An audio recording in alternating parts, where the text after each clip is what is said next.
Bapak Ibu yang terkasih dalam Tuhan, pagi ini mari kita baca dalam 2 Samuel 1 ayat 10 berkata begini, Aku datang ke dekatnya dan membunuh dia sebab aku tahu ia tidak dapat hidup terus setelah jatuh. Aku mengambil jejamang yang ada di kepalanya dan gelang yang ada pada lengannya dan inilah yang dia kubawa kepada Tuanku.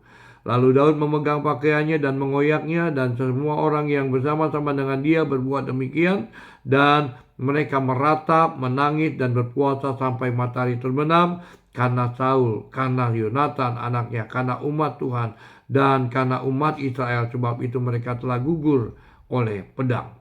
Ayat 16, dan Daud berkata kepada, Kutanggung sendiri darahmu sebab mulutmu yang telah menjadi saksi menentang engkau karena berkata aku telah membunuh orang yang diurapinya. Ayat 15, lalu Daud memanggil salah seorang dari anak buahnya dan berkata, Kemari, paranglah dia, orang ini mengarangnya sehingga matilah dia.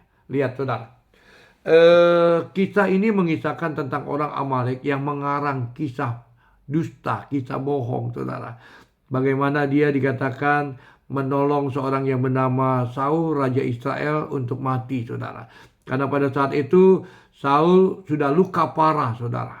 Ya, dan tidak bisa mungkin hidup lagi. Dia tidak mau akan dianiaya oleh orang yang tidak bersunat. Ya.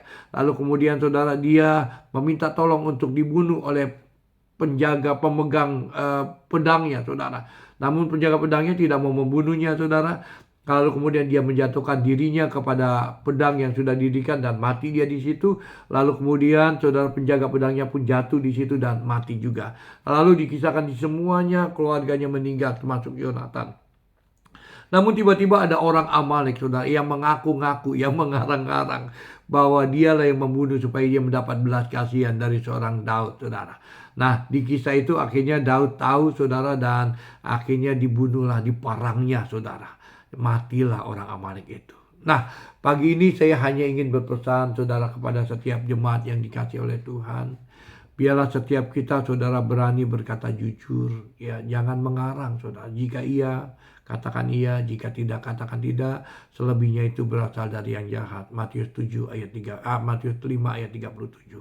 Saya berharap jemaat Tuhan pagi hari ini tidak menjadi seperti orang Amalek ya, yang mengarang-arang cerita hanya untuk mendapatkan popularitas, yang mengarang-arang cerita hanya untuk mendapatkan belas kasihan orang, yang mengarang-mengarang cerita hanya untuk mendapatkan sesuatu saudara dari sesuatu yang diharapkan. Saudara, dengar baik-baik. Hidup ini harus punya integritas, saudara. Jangan kita mau, saudara, digoyangkan oleh hal-hal yang sepele. Orang yang hidupnya benar di hadapan Tuhan, saudara. Ya, orang yang hidupnya intim sama Tuhan, itu tahu persis kita berbicara bohong atau dusta atau jujur, saudara. Karena itu Daud, ya orang yang dekat dengan Tuhan, ketika ada orang Amalek ini berbicara tentang kebohongan, dia nangis di awalnya. Tapi dia katakan kepada pegawainya, mari datang, ya paranglah orang ini karena dia mengarang-arang. Saudara, artinya orang yang takut akan Tuhan, saudara, jangan pernah engkau membohong kepada hamba Tuhan yang diurapi. Jangan engkau berbohong kepada orang-orang yang takut akan Tuhan. Jangan engkau berbohong kepada orang tuamu yang benar-benar hidup jujur, suci di hadapan Tuhan. Karena mereka tahu, saudara, kalau mereka memiliki tipikal yang tanda petik, saudara, seperti Daud, saudara, habislah kita, saudara. Nah, saya berharap biarlah seperti Matius yang ke-5 ayat yang ke-37. Ya, belajar berkata jika iya, katakan iya. Jika tidak, katakan tidak. Selebihnya itu berasal dari yang jahat. Tuhan memberkati kita semuanya. Shalom.